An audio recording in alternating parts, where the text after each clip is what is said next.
Right off the bat, people, I am not that big a fan of the Star Wars franchise. You are no Jedi! No!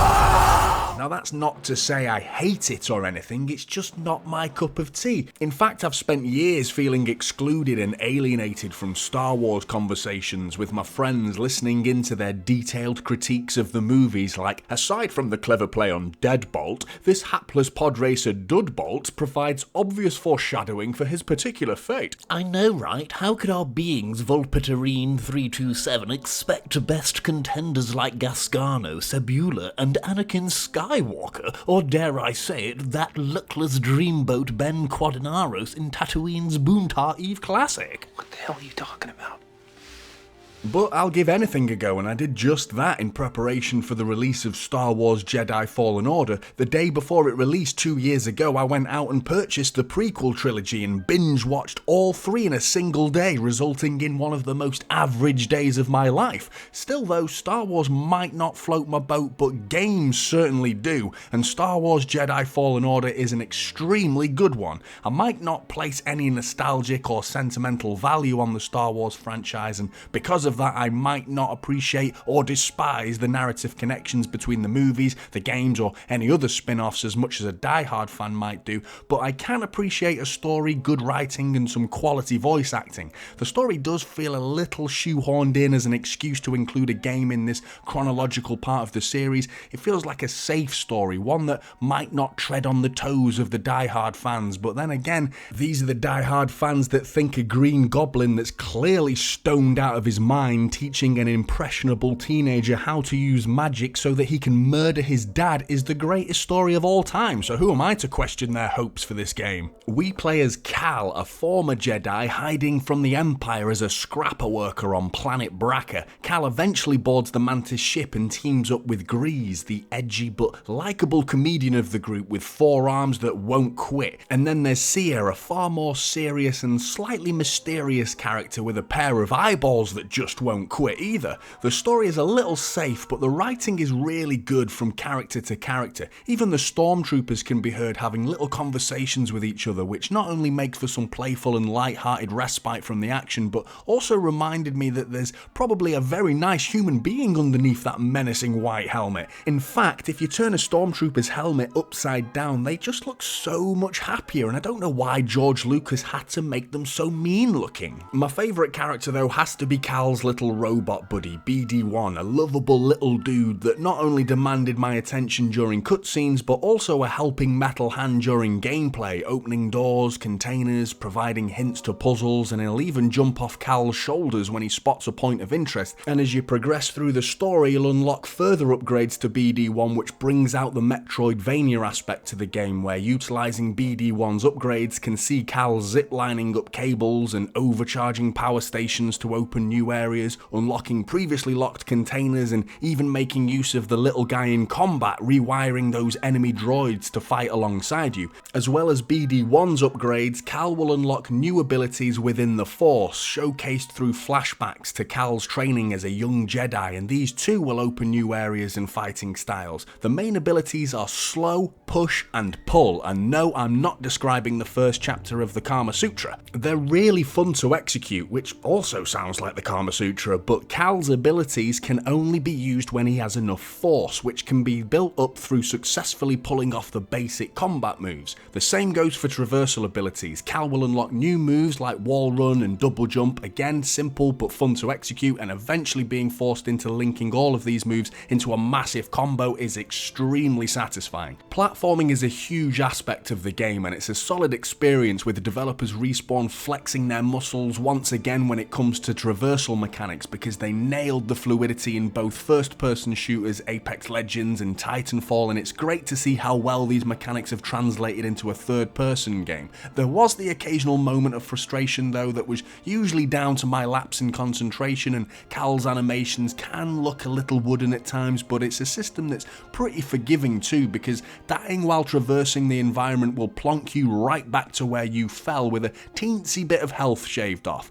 Dying at the hands of an enemy though though, during combat is much closer to the Dark Souls formula, where you'll respawn back at the last point you meditated, losing all of your XP, which you can get back once you've hit the enemy that killed you. The combat is usually pretty fluid, and again, mixing up the basics of blocking, parrying and striking with the abilities of the Force makes for some pretty intensely gratifying action. The impressive animations take the centre stage during combat, which means when Cal would swing his lightsaber, he'd complete this animation regardless, so there's no sudden press of the dodge button to escape certain animations. I can see this frustrating some, but really I felt it encouraged a more thoughtful approach. To put a positive spin on the animation, successfully pulling off a parry, Cal will enter an animation cutscene that looks awesome, and he's also immune in this state, which feels like a little reward for your perfect timing, even though it looks kinda stupid to see an enemy swinging at you but hitting nothing because you're immune, which is the same as what happens in Dark Souls in all fairness.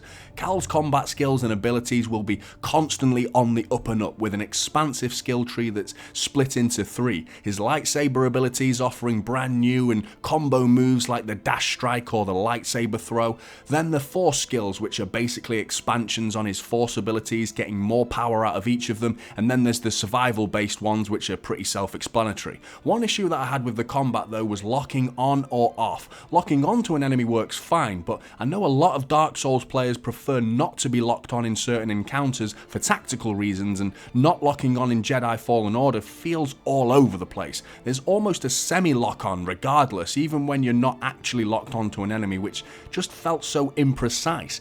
The enemies have a poise meter underneath their health bar, similar to Sekiro, which once depleted opens them up to a finisher move or the freedom to inflict some serious damage. The enemy variety is okay. I don't know all the species in Star Wars, but there seems to be quite a few. I've no clue whether they could have added more or not and kept it within the lore, but I do know the Stormtroopers and the Purge Troopers all felt a little samey. The boss battles were a little too easy and rarely, if ever, offered a different challenge in terms of points to attack them or second or third phases that'll completely flip the whole fight on its head. I really enjoyed fighting the AT-STs though. These fights offered the most variety within a single encounter, and I loved how you've even got to finish off the pilot once you've taken down the AT-ST itself. The combat in Jedi Fallen Order can't stand shoulder to shoulder with Dark Souls or Sekiro. In fact, it shouldn't even be allowed to shine their shoes, but that doesn't mean the combat is bad, not at all. Even on the hardest setting though, I think FromSoft veterans could breeze through Jedi Fallen Order. I'm a massive fan of the Dark Souls games, and developers Respawn and publishers EA have clearly taken a big old slice out of the From Software cake when developing Jedi Fallen Order. If anything, it's closer to Sekiro in terms of the gameplay loop with hardcore combat and fast-paced traversal, but haters of that loop need not switch off just yet, because I'm not one of those From Software purists. In other words, you know, I'm not a self-righteous asshole that believes that these types of games should be difficult and are offended at the inclusion of any easier difficulty setting. I think it's wise to include numerous difficulty settings, especially in Jedi Fallen Order, so not to alienate a wider audience. That's not to say the game is easy, because albeit not quite up to the standards of Dark Souls difficulty, Grandmaster setting definitely provides a challenge, and lowering it all the way down to story mode, the enemies will inflict next to no damage and you don't need to time your parries at all to pull one off. I think that's a welcoming accessibility option for a lot of people.